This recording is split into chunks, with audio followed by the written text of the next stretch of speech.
começando mais um Go Game pra você aqui na sua Play TV. No programa de hoje, a gente vai conhecer um jogo bem esquisito, mas que vai mexer com os seus sentidos. Ho-Ho-Kun é a nova aposta original para os consoles da Sony.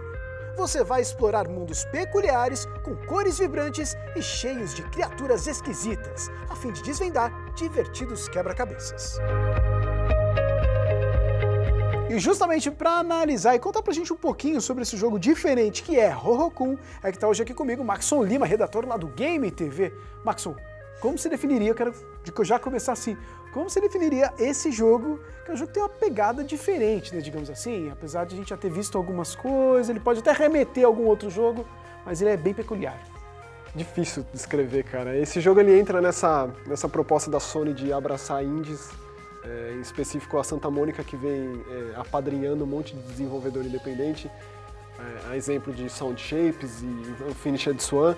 Então ele meio que tenta entrar nessa, e talvez esse seja um dos problemas desse jogo, né? Pelo menos pra mim, que eu fui com altas expectativas de que seria algo mais ou menos nesse nível, sendo diferente ou não, seja sendo isso ou sendo aquilo.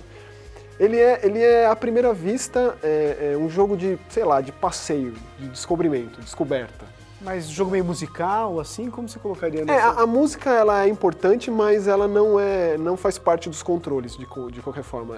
Dependendo do que você faz, a música tem alterações, mas não necessariamente ela é um fator primordial ali.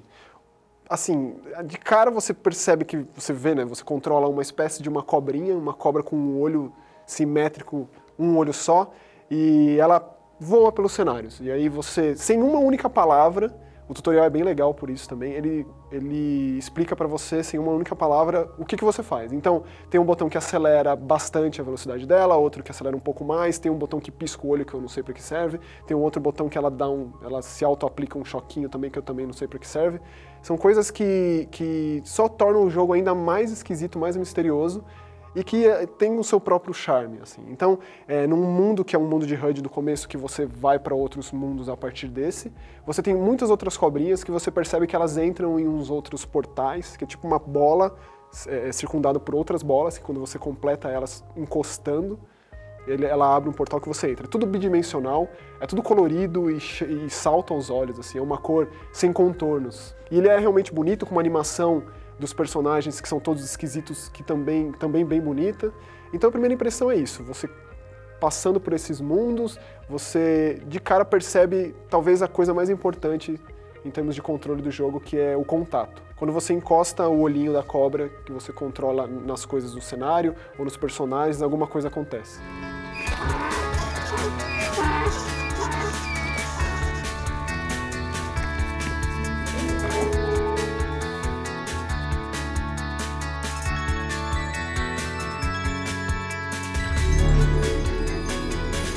Bom, Maxon, você já disse que basicamente é um jogo onde você vai passear, na verdade, por esses diferentes ambientes. Mas assim, fica claro, tem um objetivo, ele te coloca esse objetivo, assim, de maneira clara ou não?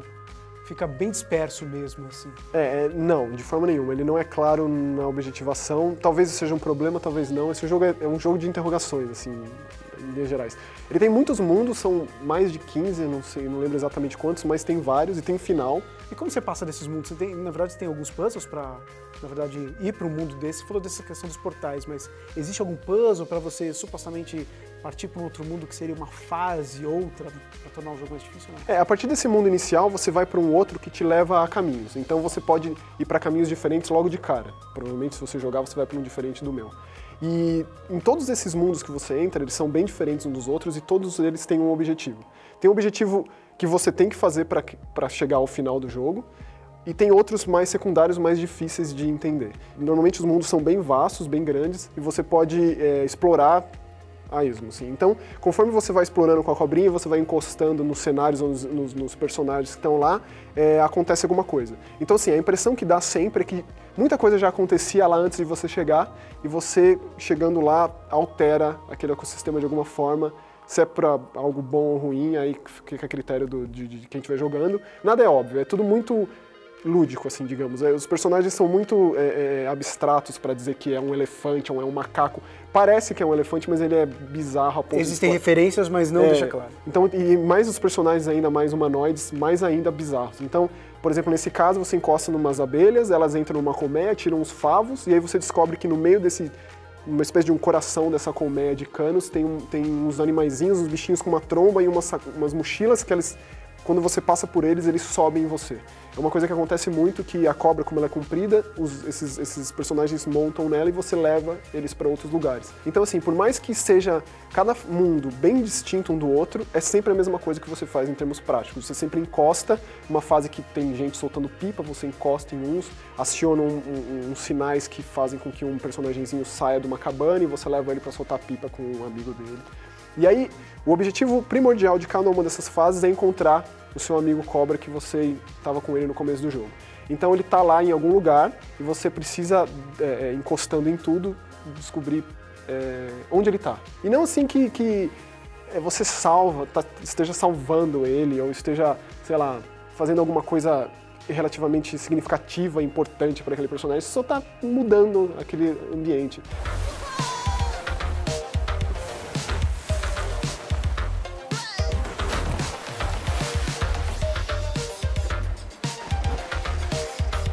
Então, cada fase tem um objetivo, sempre você aciona esses objetivos da mesma forma, alguns mais simples, outros mais complexos, mas a impressão que dá é que fica uma mesmice, né? Quebra-cabeças que você resolve da mesma forma, é sempre pelo contato.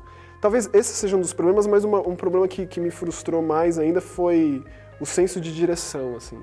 Você fica muito perdido e você revisita os mundos várias vezes para tentar se encontrar.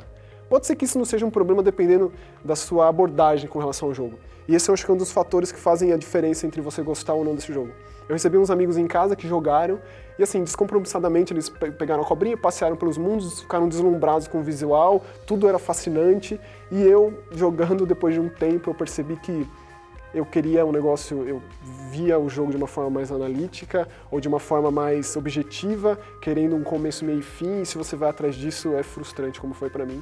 E eu vi esses meus amigos se divertindo, não esperando nada, não indo atrás de um final ou de colecionar umas coisas, porque ele tem uns olhinhos escondidos nos cenários que é bem difícil de encontrar. Então, eu acho que é um ponto crucial no jogo a maneira como você aborda ele, especialmente nesse caso.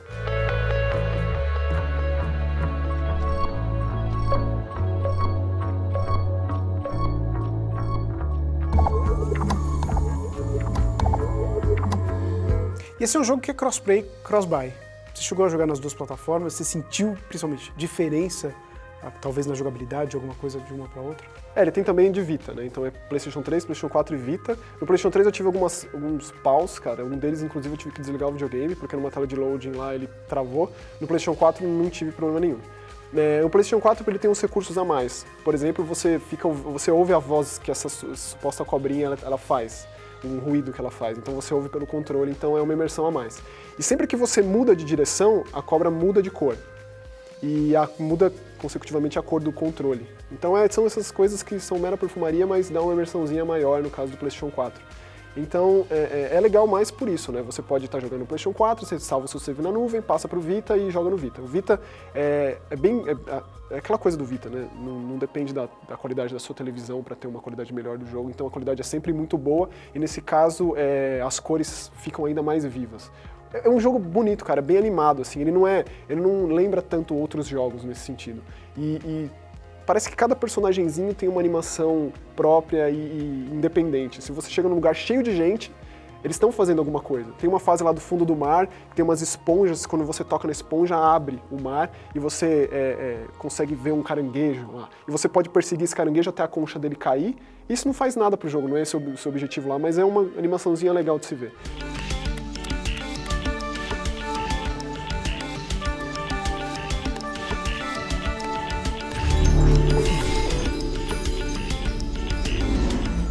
E assim, é isso o jogo.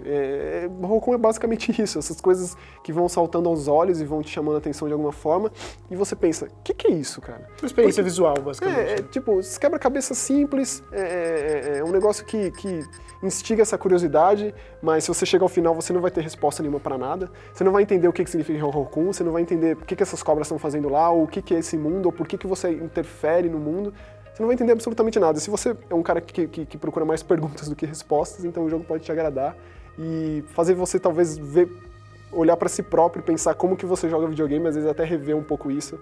Então ele tem seu valor por conta desses pontos, talvez. Tá certo, então obrigado pela participação, Maxon. A gente vai para um rápido intervalo, daqui a pouco a gente volta com o Go Game aqui na Play TV.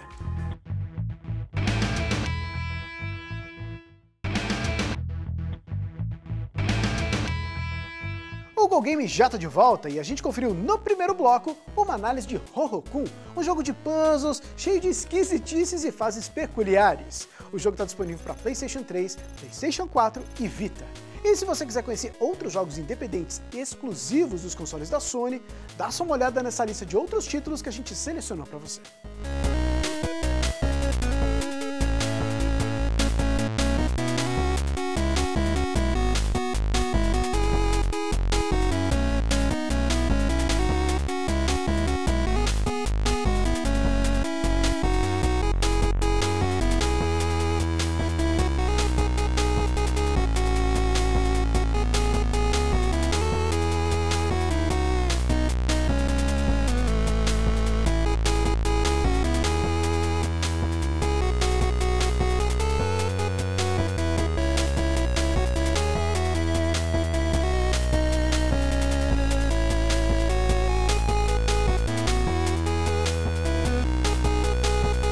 No programa de hoje, então, você conferiu uma análise de Ho-Kun. Se você quiser conferir uma análise ainda mais completa, é muito simples. Entra lá no playtv.com.br/games. E claro, não deixe de nos seguir lá no @GoGamePlayTV. Além de ficar ligado em tudo que acontece por aqui, você ainda pode sugerir o game que está a fim de ver no programa.